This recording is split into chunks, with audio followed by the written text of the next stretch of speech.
സൗദിയിൽ മൂല്യവർദ്ധിത നികുതിയുമായി ബന്ധപ്പെട്ട് ചുമത്തിയ പിഴകൾ ഒഴിവാക്കാനായി നൽകുന്നതിന് അനുവദിച്ചിരുന്ന ഇളവ് കാലം വീണ്ടും ദീർഘിപ്പിച്ചു.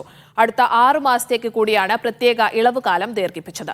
കോവിഡിനെ തുടർന്നുണ്ടായ പ്രതിസന്ധി മറികടക്കുന്നതിനും സാമ്പത്തിക പ്രത്യാഘാതങ്ങൾ ലഘൂകരിക്കുന്നതും ലക്ഷ്യമിട്ടാണ് ഇളവ് അനുവദിച്ചു വരുന്നത്.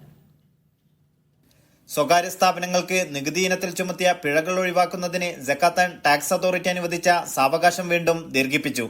ഡിസംബർ 31 അവസാനിക്കുന്ന കാലാവധിയാണ് 6 മാസത്തേക്ക് കൂടി നീട്ടി നൽകിയത്. ജൂൺ 30 വരെയാണ് പുതുക്കിയ കാലാവധി. അനുവദിച്ച സാവകാശം പരമാവധി എല്ലാ നികുതിദായകരും പ്രയോജനപ്പെടുത്താൻ അതോറിറ്റി ആവശ്യപ്പെട്ടു. കോവിഡിനെ തുടർന്നുണ്ടായ പ്രതിസന്ധി മറികടക്കുന്നതിനും സ്ഥാപനങ്ങൾക്കുണ്ടായ സാമ്പത്തിക പ്രതിസന്ധി ലഘൂകരിക്കുന്നതിനും ലക്ഷ്യമിട്ടാണ് ഇളവ് പ്രഖ്യാപിച്ചിരുന്നത്. 2021 ജൂണിലാണ് പദ്ധതിക്ക് തുടക്കം കുറിച്ചത്.